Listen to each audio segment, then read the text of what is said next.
Awesome. Gentlemen, appreciate you guys being here. Like I said, apologies for the little Zoom link mishap that we've had the last two PTI calls. I'm not sure what's going on there, but we will get that squared away and fixed. Appreciate you guys pivoting. PTI, this will be the first full run of it. I know last time we tried to do it right before Gabe and I left for Croatia, and we had a similar situation. And so it was just me and Drewski here for like 15 minutes. And we were like, okay, I think this is going to be the call for the day. So we went on our way. But these are very, very fun calls. These are very exciting. And what's going to happen going forward is me and Gabe are going to actually alternate. So this week I'll do it. Gabe will have it next week. The week after it'll be me. And we're going to alternate who hosts these PTI calls because they're a good time. And what we do here is really the main objective, and I'm actually going to be adding a Slack channel for this call as well. The main objective is to provide you guys the opportunity to bring in information that you're finding with outside sources and get some feedback on it directly from us. I think, Martine, you were probably the only guy here that might have had these calls way back. Okay. You joined. And this is how the tinfoil hat rumors about me spawned, was these PTI calls. So we're happy to have them back because it's fun. We go on a lot of tangents and we kind of get into the weeds on stuff as well. So I'm excited. They're going to be a good time. The action task that I have for you guys and Gabe will have for you guys as well is coming into these calls. Me and Gabe like to come into these just like completely like raw, ready to just fire based on what you guys bring. So I will always make sure that Jacob has some stuff on deck, worst case scenario, that we can get into. But I highly, highly, highly encourage you guys that as you go throughout the week, if you find stuff and you want to get an answer on it and be like, is this legit? Like Drew emailed me an article that I'm about to open on here and get into. When you find that stuff, once I have a Slack channel, you can send it in there. And then we'll come on these calls and we'll go through the week and be like, we'll talk about this Friday. And then also have it on deck for you when you come in here. Because again, there's a lot of information out there. And the entire point of these PTI calls is to probe that information and clean it up for you guys, tell you what's real, what's not, and what you should be focusing on. Right? Does that make sense in terms of how these calls are going to go and everything moving forward? Yeah, sure. Oh yeah, gentlemen. Tom, Carlos, appreciate you guys showing up here. Sorry for the little link mishap, but you guys found your way in. So we're doing good. We're doing good. All right. Mr. Drew emailed me an article here. It wasn't an article, it was just a email. I had told you about my aunt that was nutritionist in the 70s, 80s. And now she's on this like plant-based kick too. So she's on her plant-based guru is. So I like drinking water. I don't like drinking water. I just prefer to drink soda or carbonated drinks. Okay, this is water. So I found this option. Oh, Carlos, do you have something as well? Oh, he might just be talking there. Let me see. Okay, cool. Awesome. So I'm going to, is it cool if I screen share this, Drew? Yeah, sure. Okay, cool. This will make it fun too. Okay. The truth about protein. So Drew sent me this email. Thought you'd enjoy this. My nutritionist aunt is still trying to save me. So Drew, can you provide, I know you just gave a little briefing, but can you provide a little more context to the group for the guys that weren't on that call that you and I talked about this? Yeah, when I had come back to Chicago here, I went to dinner at my aunt's house. And she basically, was asking about my plan. She's a nutritionist. And, I told her what my protein and calorie goals were. And, she was all good with the calorie goals, but then, really kind of freaked out about the protein. And since then has been, looks like emailing this guy, trying to get more data on why what I'm doing is very unsafe for me. So I brought it up a couple of weeks back with, Joey. So you had already gone through some of, some of it as well, but figured this is kind of her final attempt, I think. This is good though. This is like the perfect like PTI call topic of like, there's this thing going on. Somebody thinks I'm crazy because of what I'm eating, everything. Do they have any validity to it? And so if we look here, oh shoot, Drew, sorry. I didn't realize her email address was going to be plastered all over there. My bad. That's not a big deal. Don't email her. Leave her alone. I didn't know Drew's email address, so please share this. Yes. Not sure how much he weighs, but I calculated if he weighs 210 pounds, he should be eating around 76 grams of protein a day. And if he wants to eat more like he's training, then it would be 95 grams of protein a day. Okay. The big stipulation around protein is the fact that the guidelines that are given to you publicly are always going to be the guidelines that are required in order to survive, not thrive. And there's a big difference there, right? So this is, again, with his training levels, 95 grams of protein a day. Like that's probably an accurate estimate if Drew just wanted to like get by and like survive. But I don't think anybody here is trying to get to a point where they're just surviving and barely getting by. They want to get to a point where they're thriving with their health, where they're getting their muscle to a point where their metabolism works for them when they sleep, when they actually get to a point where they can experience the whole philosophy of muscle mass being an insurance policy against gaining weight back. And the only way to do that is to make sure you have your protein intake at a level that allows that to happen. And if you're eating protein at a level where it's just designed for survival, you aren't going to get to experience all the benefits that come with more muscle mass, that come with a high protein diet. You're not going to get to experience it.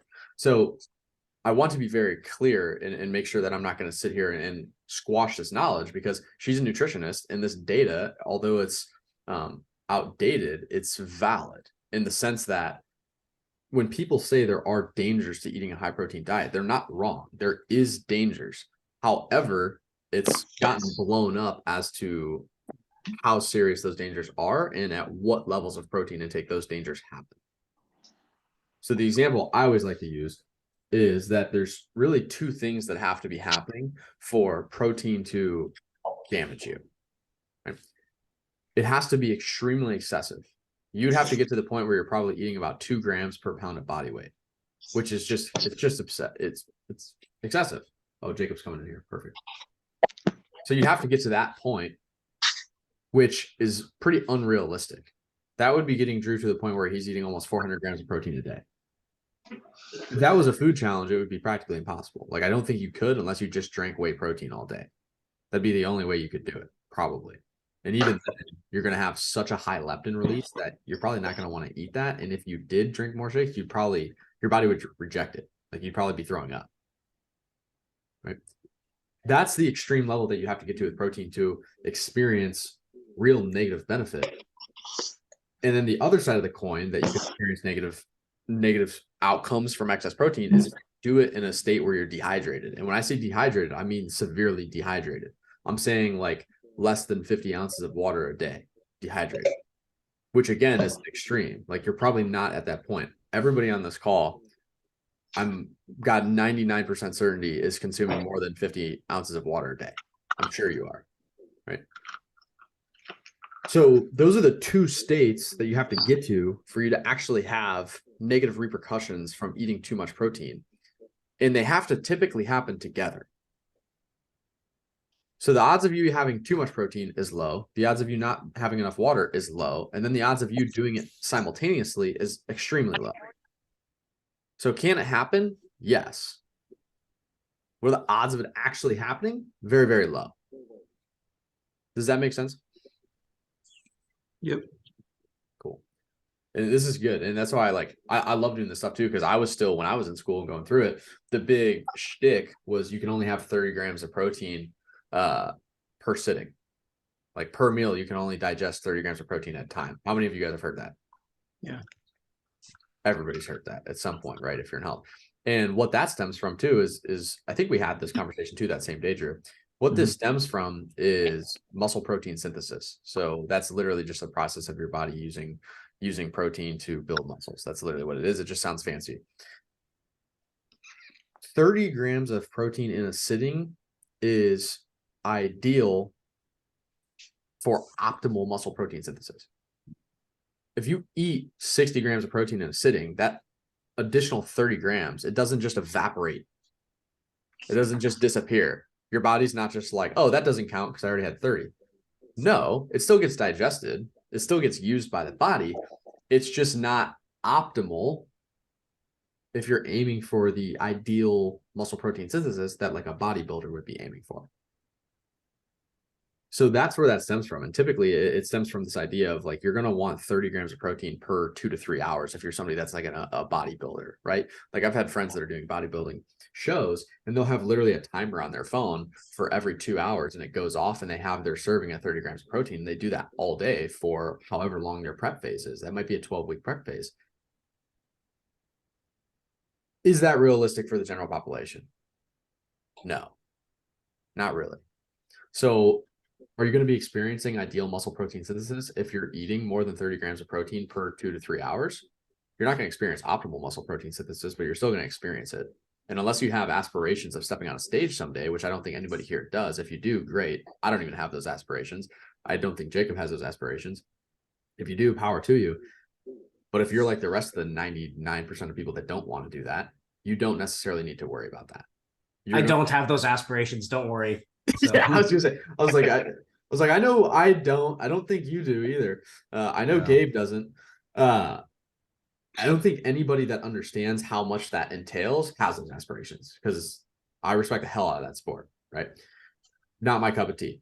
But that's what those guys do to get the optimal results. Now, again, none of us here, and probably nobody watching the recording, needs to be operating in that capacity where you're aiming for the results that you would need as a bodybuilder. You're aiming to get to a point where you're healthy, you're fit, you're thriving, but you're not trying to step on a stage. So as long as you're not trying to do that, you don't need to worry about making sure you spread out your protein every 2 to 3 hours. And quite frankly, it's just probably not realistic for anybody in this community, because nearly 100% of you guys are busy professionals, you're fathers, you have families, right? You don't have time to whip out a bowl of ground beef that's perfectly weighed out to the exact ounces you need it to be 30 grams, and then set a timer on your phone and carry those little tins with you everywhere, and every 3 hours or whatever, have that exact 30 grams of protein. It's just not realistic. Can you do it? Sure. Is it optimal? Sure. Is it ideal for you guys? No, not at all. For 99.9% of people, it's not optimal. Does that provide you guys clarity in terms of protein consumption and the dangers with it, as well as where that myth of 30 grams at a sitting stems from? Yeah, totally. Cool. Yeah, well, I'm going to look at this more, actually, Drew. It's fine. 0.3 grams for every pound of body. Yeah, this is crazy.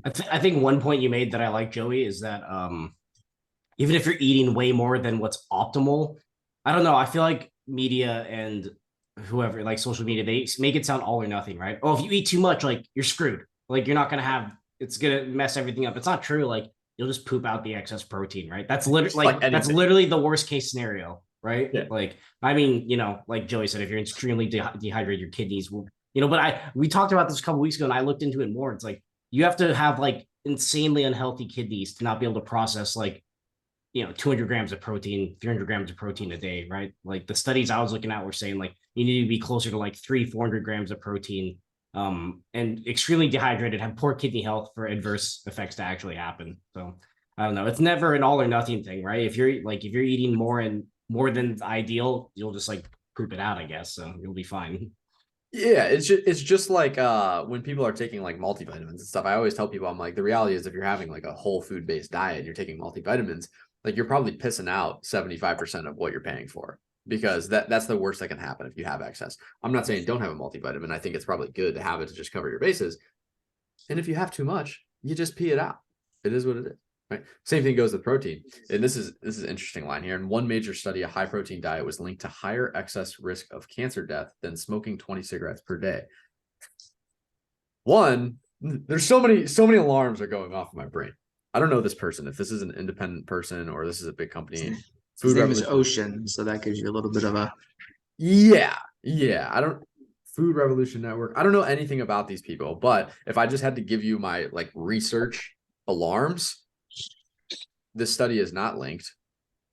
That right there is already a red flag. Who did the study? One major study like that. Okay.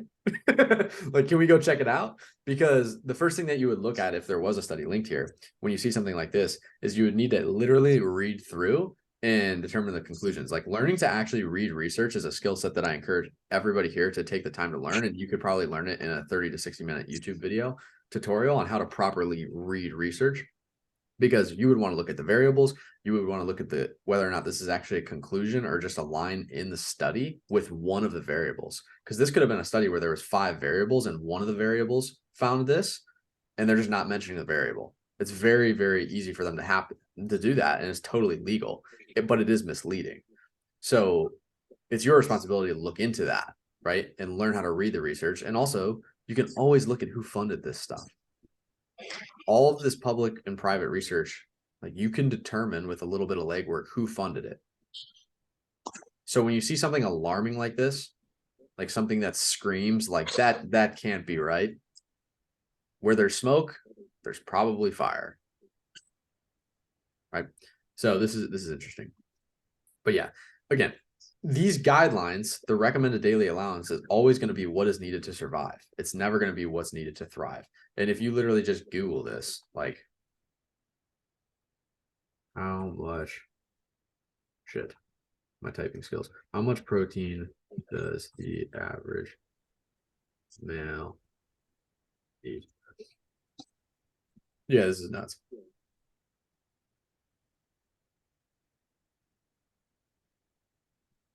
You guys see the key word here? What's the key word in this statement? Joey's favorite word. Sedentary. Sedentary. That's the key word, right? You always have to look at definitions and how these things are defined.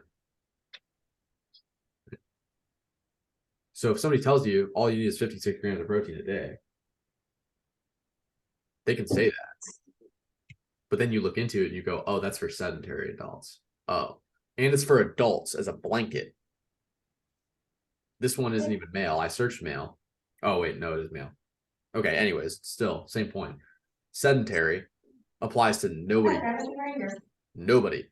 Sedentary actually means like no activity. Like sedentary is nearly the equivalent of BMR, which BMR, your basal metabolic rate, is your calories needed if you were literally laying in bed. It's for basic organ function. If you were just bedridden. This is what this means.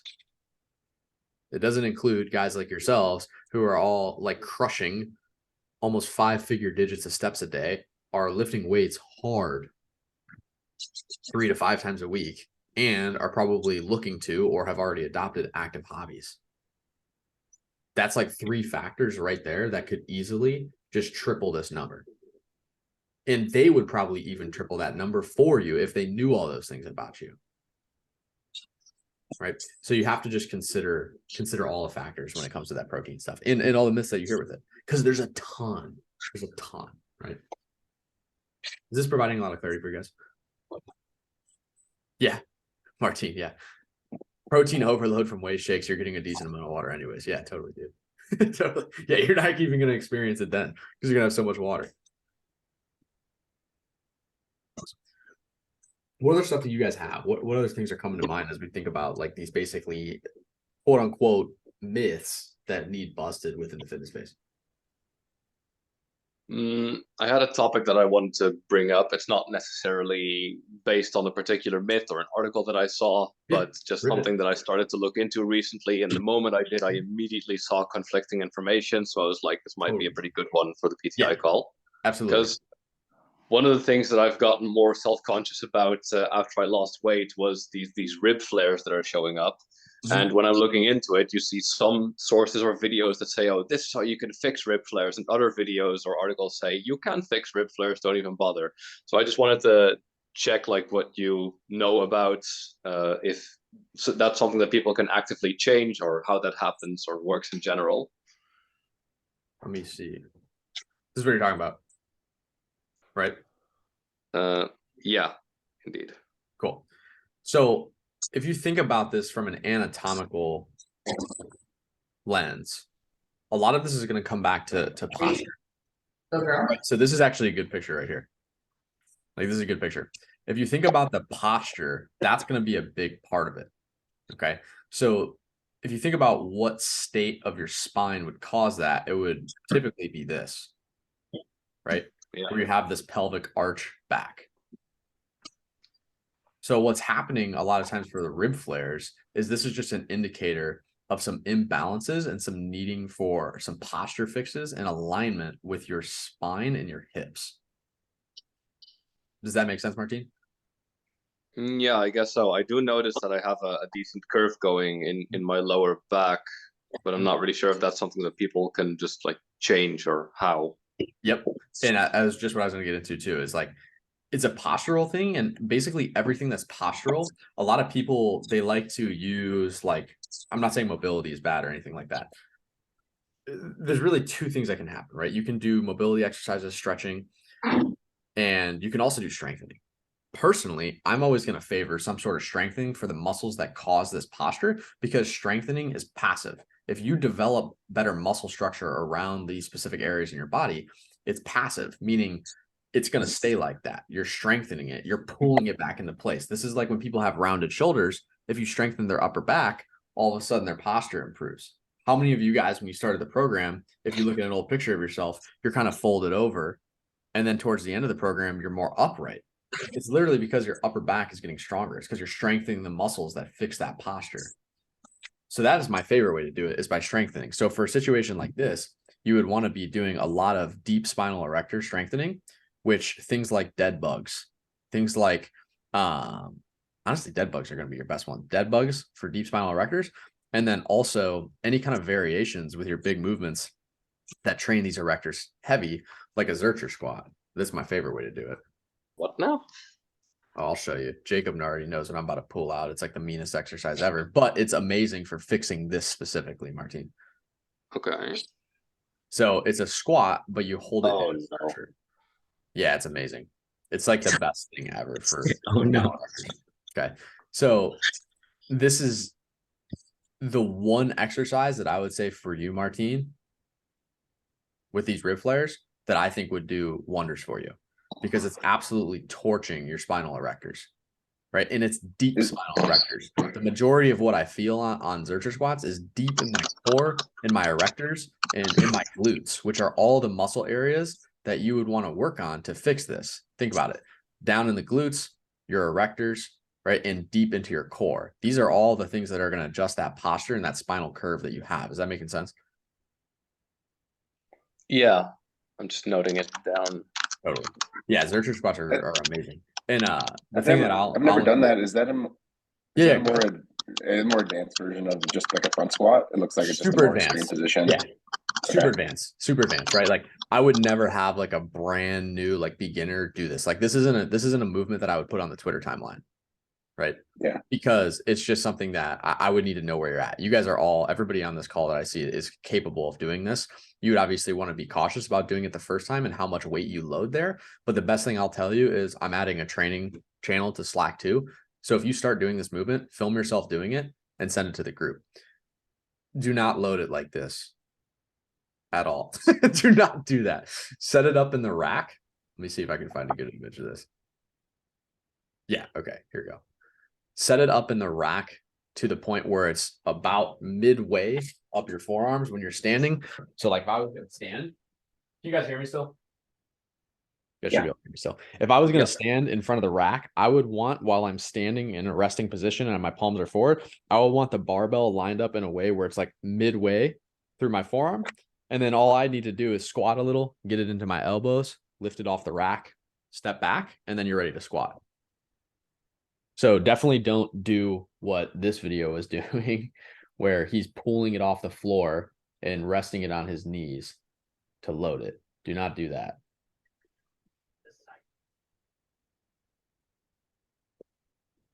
I'm going Gabe on you guys. We're getting into training. This is fun.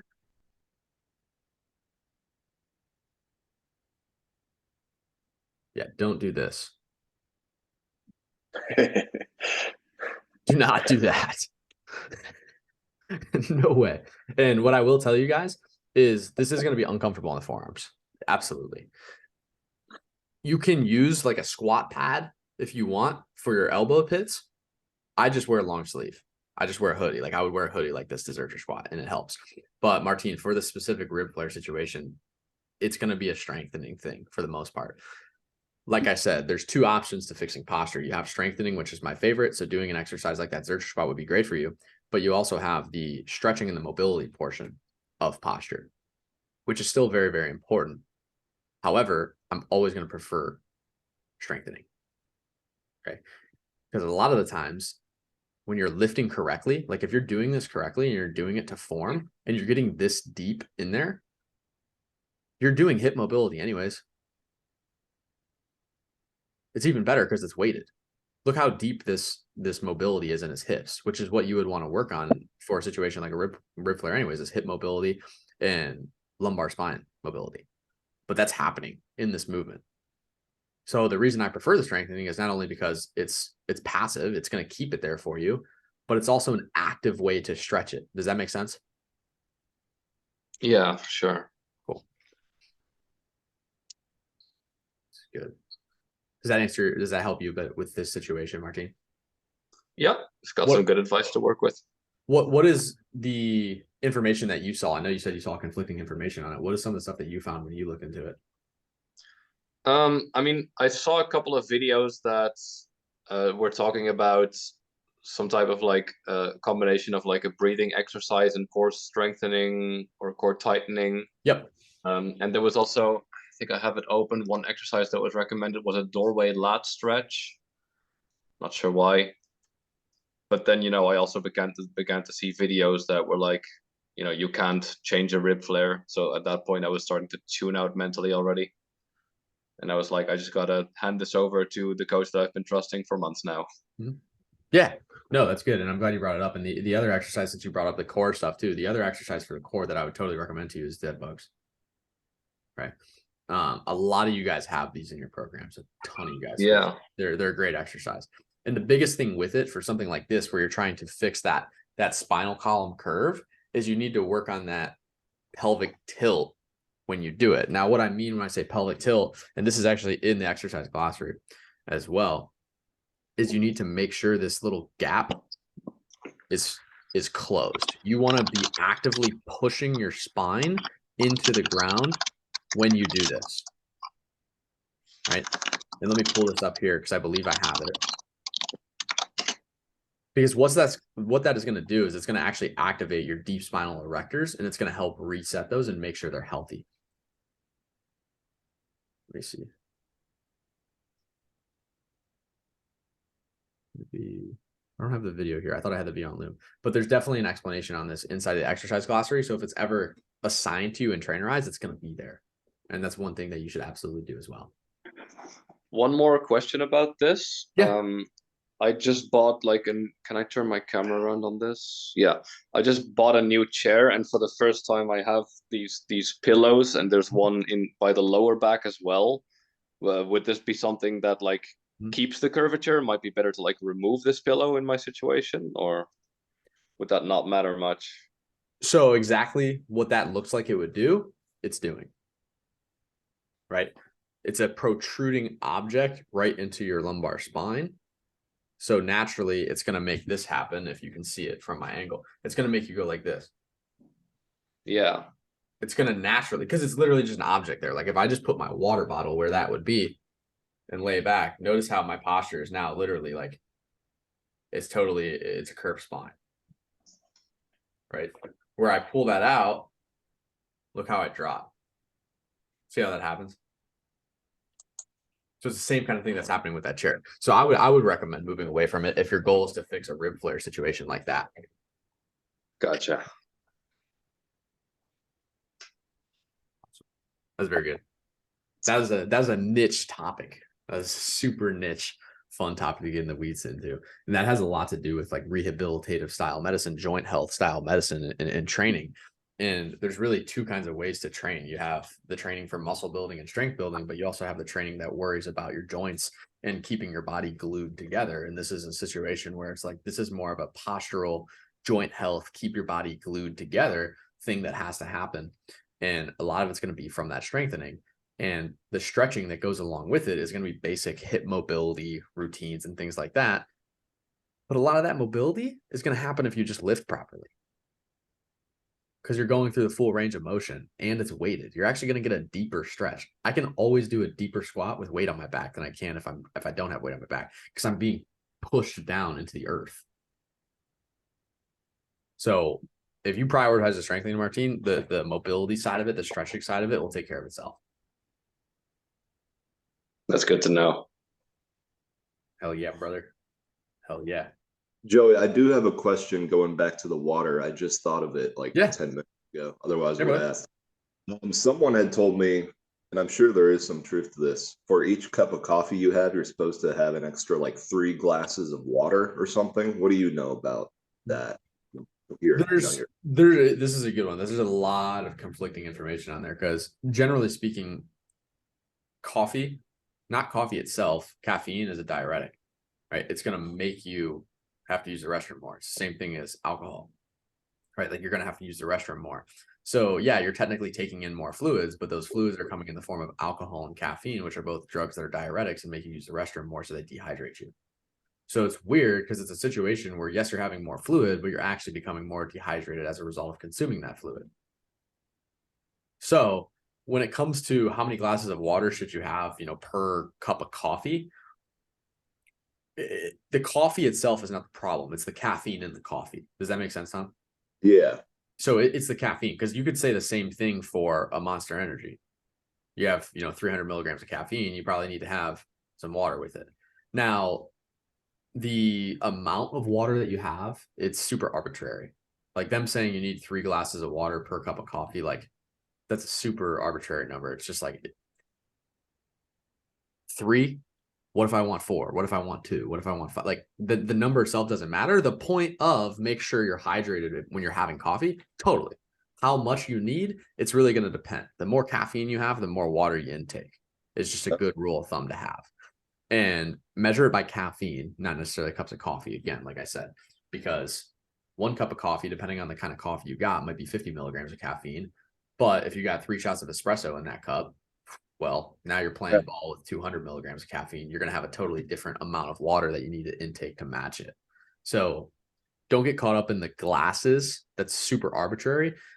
If you want to look at it from a frame of ounces. And maybe a good rule of thumb that you could establish for yourself is like 16 ounces of water per 100 milligrams of caffeine. That might be a good number.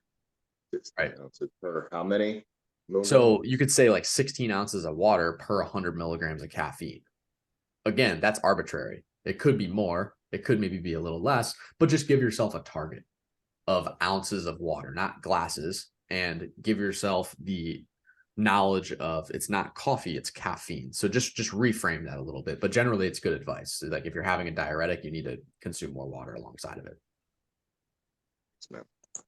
Yeah, is that helpful for you? Yes, absolutely. Sweet. Awesome. Does anybody have anything else?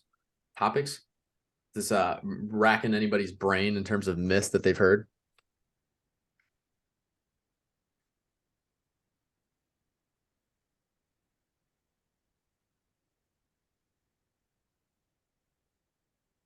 Oh, Jacob, you're good, bro. I saw your message. You're good, brother. We pivot, we ball. I have a question if no one else has anything. I just don't want to take anyone's time.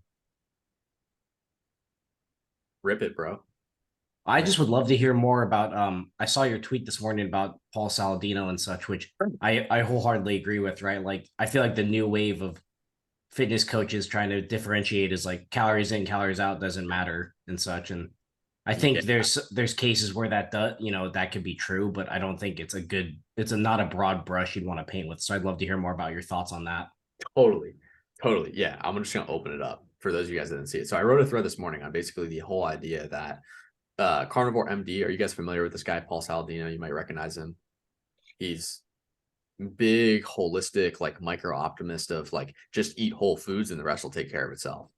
You guys might have seen his stuff. He owns Heart and Soil supplements too. You guys have seen this. This is a really common brand. Anyways, what he's big on is this idea that, calories in, calories out is misleading or it's outdated. And there's a lot of guys that are kind of falling into this niche of like super micro optimized, like just eat whole foods and the rest will take care of itself. Like they're not like wrong, but what they're wrong about is the idea that calories in, calories out doesn't matter. They ultimately get you to the same point, right? So I'll literally just go through the thread here. So if you're trying to lose weight, it always comes back to one key principle of basic metabolic physiology. So I'm going to show you the clip too, because I don't want to be a propagandist. Can you guys hear this? Oh shit. It's the quality of the Yes. put in affects the calories out. And what I mean by that is that the quality of the food you eat affects your metabolism. And this is what gets lost in calories and calories out. I think that it's not controversial to say that eat less, move more is a complete failure. 96% of people in the Biggest Loser gain weight back and more. So starving yourself and over-exercising fails in the long term. I call this calorie prison. You cannot lose weight doing that sustainably long term. We were kind of talking about this before the show, and I wanted to get into this. I think there are multiple ways to lose weight, and there's not a lot of ways to lose weight sustainably and hopefully long term that allows you to keep it off. So my hypothesis, my suggestion is that the way to lose weight is to think about food quality before you think about calories. So I don't think about portion control. I don't think about calories. I don't want people to think about that. I want them to think about improving the quality of their food first and foremost, and really not to think about this other thing, which means if you want to eat steak and you want to eat tallow and you want to eat raw milk and you want to eat fruit, eat as much as you want and start with that. And if it doesn't work, let's go on to step 2. But I think the majority of people will lose weight effortlessly doing that, and they'll feel better rather than starving yourself and over-exercising. Okay. So we get the general gist of what he's trying to say, right? Does it make sense to you guys what his general philosophy is? Yep. General philosophy is literally just the inverse of what I tell you guys to do with the nutrition of track your stuff first, then move on to intuitive. His thing is do intuitive. And if that doesn't work, try tracking. Like he says, and then let's move on to step 2. What do you think step 2 is? Step 2 is fucking portion control.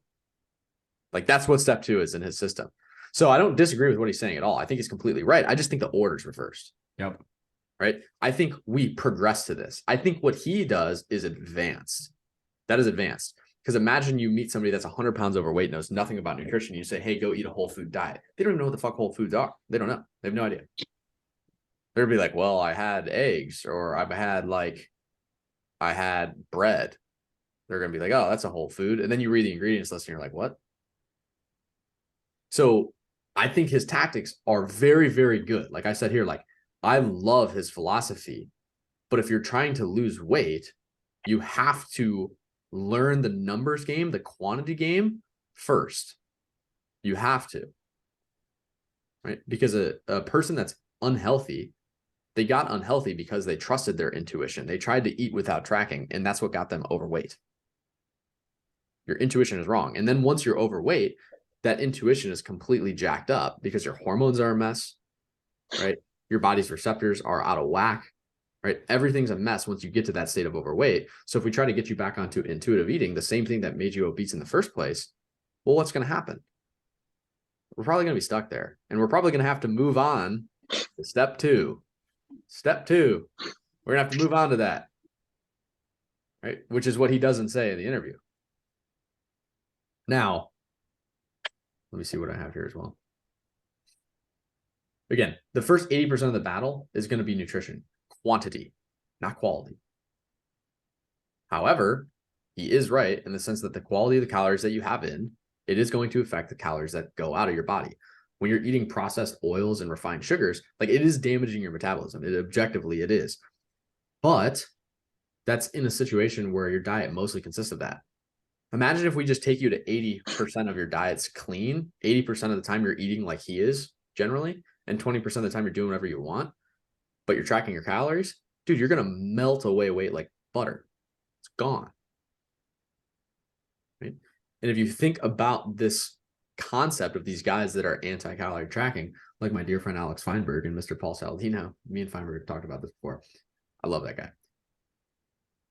They're pushing a diet where the objective is to get you to a state where you're burning more calories than you are consuming by improving your metabolism. That is what happens. It's like eat clean so your metabolism improves so you burn more calories than you're consuming. Isn't that just playing calories in, calories out anyways? It comes back to the same physiological concept of like, you just need to be in a caloric deficit. We just get you there in a different way. I get you to a caloric deficit by saying, track what goes in your mouth and don't do that. Right? And after 3 months of not doing that, you can have a little bit more and track a little bit less. And after 6 months of doing that, you're probably at a place where you don't need to track at all. And then you can do Paul's model. Because I will tell you, like his model is more sustainable long-term. And I've told you guys a million times, like I don't expect anybody here to track calories for the rest of their life, but you need to earn the ability to do that. And by earning the ability to do that, typically that requires tracking for an extended period of time and getting to a point where you're generally healthy and can actually trust your intuition. And it's safe for you to go back to just eating, whatever you feel called to eat or how much you feel called to eat that day. But you have to earn that first, right? What questions do you guys have on this philosophy? I know, Jacob, that was mostly kind of your question you want to drop in, but anybody else that spurred questions for? So some of it I think is really interesting because some of it I think is a little personality based. Yeah. But in that, like when someone says something like eat clean or some of these more like terms that are probably prone to rhetorical battles, I think it might fall into an area where someone tells me eat clean or eat whole foods. I start reading stuff like Drew's aunt said and get really confused, where I don't think there's any scientific disagreement about what a calorie is and how to limit that. So I think it's easier for someone like me who has like an engineering mind to go, oh, a calorie is this, I can count that, I can see it. But when someone says clean, I really struggle with what that means because there's lots of definitions of what that could be. And there's a lot of knowledge that goes into it. So just a comment there. Yeah. No, completely, man. I think you're absolutely correct. And the thing that I always come back to is the idea of like, there's 1,000 ways to skin a cat, right? I think if you want to be truthfully as well versed in nutrition as you possibly can be, you have to conceptually understand what calories are and how they work and how your body responds to certain loads of calories. And I think that's literally the only way to get to a point of complete nutritional competence is to have the skill set of tracking and being able to look at a plate and have a general idea of how much is going in your body when you eat that. So I mean, personally, like I'm engineer brain too. I'm the same as you, Jeff, but I don't track my calories because it's a pain in the ass, but I know how. If I look at my plate, I can tell you damn near what's on it, calorically speaking. I have the skill set. Right. Whether or not you choose to apply it once you learn it, that's up to you. It might not be for you. It's not for me. I'm not going to track calories forever. And I have a hunch that for 99% of you guys, you aren't going to do that either. But it's important to know, right? Drew, this is almost like Newsom was talking about all week. He's like, you don't need to do stock trading. You don't need to do the stock market, but you need to learn it. You need to know how it operates, and it might not be for you, right? I think it's the same thing with tracking your calories. It's like, doing it forever might not be for you. Chances are it's not for you. It's not for most people, but you need to learn how to do it. You need to understand it. Whether or not you continue to do that for your rest of your life is up to you, but at least learn how to do it at first and become competent. And then you can go and be a cowboy and do your intuitive eating like most people would probably desire to do. But I think you have to learn it.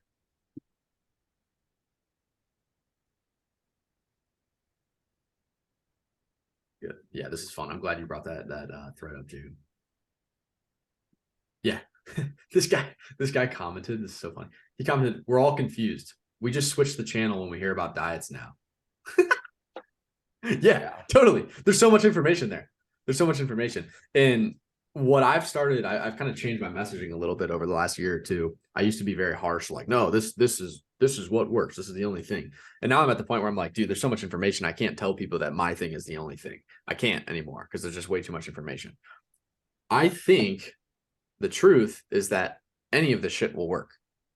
I think you could do keto and see results. I think you could do Paul Saladino's method and see results. I think you could do our method and see results. I think you could do vegan and see results. But all that matters is if you keep those results. So you have to learn how to build default actions. You have to learn how to build subconscious habits. Like we teach here, you have to understand the psychology of behavior change to actually stick to those things consistently, because none of them will work if you can't stick to them.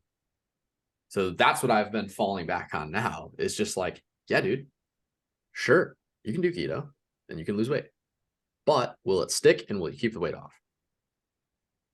So you have to find whatever that thing is for you. And typically it's going to be something like this, where it's like, hey, dude, 80% of the time eat clean, 20% of the time eat whatever the hell you want, and make sure you got the quantity part figured out and you're not eating way too many calories and you're eating enough protein. And if you do that, don't give a shit how you do it, really. If you want to get nitty gritty, you could, and you could go a little more clean and you could go a little deeper in the wormhole if you want, but You don't really need to. You could keep it simple as 80-20, proper calories, proper protein for the rest of your life and be healthier than 95% of people.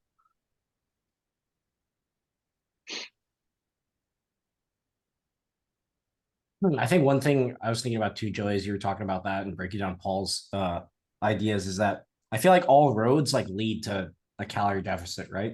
People Yeah, they don't do. lose Totally. people don't lose weight because they're doing keto or because they're doing carnivore or because they're doing Whole30. They lose weight because they're in a calorie deficit, right? And I think that's what Paul is kind of getting at indirectly, is that when you're focused on eating steaks and eggs and like raw cheeses and whole foods, Yep.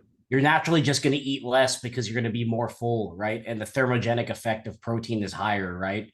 And thus you're in a calorie deficit. It's just a different road to get there than like what Joey's talking about. And to be 100% transparent, it is a more advanced road that isn't good for beginners, in my opinion, right? Like, because, you know, there's plenty of people, I know people who have tried keto and they're just dumping butter in their coffee and they're having 10 pieces of bacon for breakfast. And it's like, why am I not losing weight? I'm like, dude, there's still a lot of calories and fat. Sorry, bud. Like, we gotta still have some moderation, you know? So Totally. And that's like the counter argument to this. Because what I state here is, which this is totally true, and it might have happened to some of you guys in here, is when you first start tracking calories, you're like, holy shit, I'm 1,000 calories over what they recommended. Oh shit. That's a number bigger than just me telling you to go eat clean fixes. It's a bigger problem than that. Now, the counter argument to this, which I guarantee you a guy like Paul would say, is, well, if you start eating clean, don't you think you'll eat 1,000 less calories? Okay, cool. So we're back on calories in, calories out. Got it. We're on the same page. Got it. Because that's the counter argument 100% of the time. Well, you're eating clean, so you're not going to eat as much excess because it's harder to overeat natural carbohydrates than refined carbohydrates from sugars and things like that. Okay, cool. But we agree. We're back to calories, though. Every time you get back to calories, you get back to the laws of thermodynamics. Every single fucking time, without doubt. So you're completely correct, Jacob, because the other one that I noticed it with people too, and this is my favorite example of this, is people do intermittent fasting, and they'll like be on a call with our team before they join the program, like that initial call. And they're like, yeah, dude, I've been doing intermittent fasting, and every time I do intermittent fasting, I lose weight. I'm like, bro, you're eating 4 hours out of the day. Of course. Do you think you could possibly slam as many calories into your body in that 4 hour window as you could if you had 16 hours to eat? No. Like, it's not intermittent fasting, dog. It's the fact that intermittent fasting got you in a deficit. Right? So it all comes back to this. And then this was my favorite part of my thread so far. Obviously I haven't seen how it plays out. I only tweeted this an hour ago. But so far, this is the biggest like pat on my back I've received. I don't know if you guys know who this is, but absolute like bodybuilding legend. Like commented, he was like, yeah, that dude's a scammer. Yeah. Yeah. Like legend. And he said that. So that was my verification stamp for this morning. I was like, fuck yeah, that feels good. But again, even the highest level guys, especially in bodybuilding, are huge on the calorie system. And those are the guys that look the best. Jacob, do you know any bodybuilders that leading up to a show eat intuitively? no, dude, it's psycho. Yeah, it's like Not a shot. yeah. 0% chance. You don't look like this and get ready to step on a stage by eating intuitively and following your thoughts and your feelings. No You guys should shot. look up like the YouTube videos of Jay Cutler, who I don't know if you know who he is, but he's one of the best bodybuilders of all time. That dude, like he'd meal prep everything, he'd measure everything. He had alarms for every 3 hours for when he needed to eat. And every meal is the same exact portions with the same exact macro breakdown and such, especially leading up to prep. Like it's crazy. You know, that's why I could never do it. It's numbers. It's numbers. Bodybuilding is the sport. And it's funny that I just kind of had this connection come through of like, bodybuilding is the sport that proves it to you, because all of those guys are tracking fucking calories leading up to a show. The guys that look the best, their job is to look unhuman. That is their job. Their job is to look insane. What are those guys doing leading up to a show? They're tracking every little thing. Every little thing. Right? It all comes back to deficits and numbers in and out. It's just how you get there. The road is different. Because again, if you listen to Paul, he's like, hey, you got to figure out the quality first. Eat as much as you want of your raw milk and your steak and your fruit. Eat as much of it as you want. And if that doesn't work, then we'll move on to step number 2. Okay, cool. So you're going to eat whatever the hell you want, serving size wise, for 3 months, and then you'll track calories anyways, because you'll have to, because you overate. It's like a 95% chance that you will. Right? So all roads lead back to it. And even if you don't get to a point where you track calories in his system, what's happening to your body is your metabolism is improving to the point where you are now at rest, burning more calories than you were consuming. Guess what? That's a calorie thing. It comes back to it. Always, always, always. Keto is a good one too, because they talk about ketosis. I'm like, okay, what does ketosis do? Ketosis puts you in a metabolic state where you're burning more calories. So it's about calories again? Yes. Always. It's just the law. It's just physiology. It's how the body was made. So that's my soapbox. That's fun. I'm glad you brought that up, Jacob, because that made for a fun 15-minute tirade. Awesome. Does anybody have any questions before we wrap up? Cool. Oh shit. I see the chat. Hold up. Okay, cool. Yeah, butter and coffee. Dude, I put butter in coffee. I got butter in this coffee right here. What kind of butter are you talking about? Just like a stick of butter or what? Yeah, just butter. Just butter. I just like to I put it in there. I like to have some fats in there because it just breaks up the bitterness of it. It just breaks it I know up. some people use like ghee butter or tallow too. You So, can use ghee, you can use tallow. I just use or regular just butter. grass-fed whole, butter. Yeah, that's what I do. I just have some. I have like Amish country, just like rolled butter that I just put in there. If you Yeah, blend my it, it team. makes I was talking more about people putting like I more power to Joe if he does it, but putting like a stick or half a stick of butter in your coffee when you're trying to be in a deficit probably won't help you that much. My dad did keto for a while. Like he did one of the keto diets, and like one of the things that his coach had him do was like MCT oil in his coffee every morning, like 2 tablespoons of MCT oil. I'm like, dog, that's 28 grams of fat. Like that's literally whatever 28 times 9 is. That's how many calories you're just injecting into your cup of coffee, like 300 calories or some shit, right? Right in your coffee, right to the dome to start the day. Ketosis, yeah. Like no, no, dude. What were we gonna say, This Jeff? is one of those moments where, as a European, it's making so much more sense to me the state America's in. Dude, yeah, bro. Like- it's crazy, dude. It's crazy. That was the funniest thing to me because I remember I was like 16 or 17 when my dad was doing this. So I had enough like knowledge about nutrition and all this stuff. I was like, that's just not right, dude. It's not gonna last. And he lost a shitload of weight. He got down to like 185 pounds and then ballooned back up to like 240 afterwards. Like, of course, go figure. Because how long can you possibly eat 800 calories a day on a ketosis diet for? We were just not evolved to work that way. And I'm not kidding you when I say it was an 800 calorie diet. Like there's no shot. No shot. Right? It's just not going to last. You literally die if you only ate 800 calories a day for a long enough time horizon. You would literally die. You go into starvation. Right? But yeah, Martine, the state of America is interesting, man, especially in the diet world.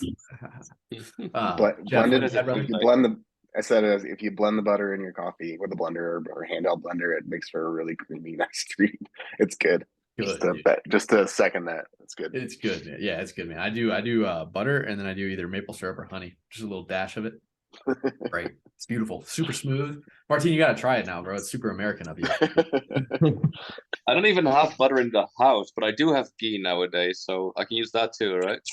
Absolutely, bro.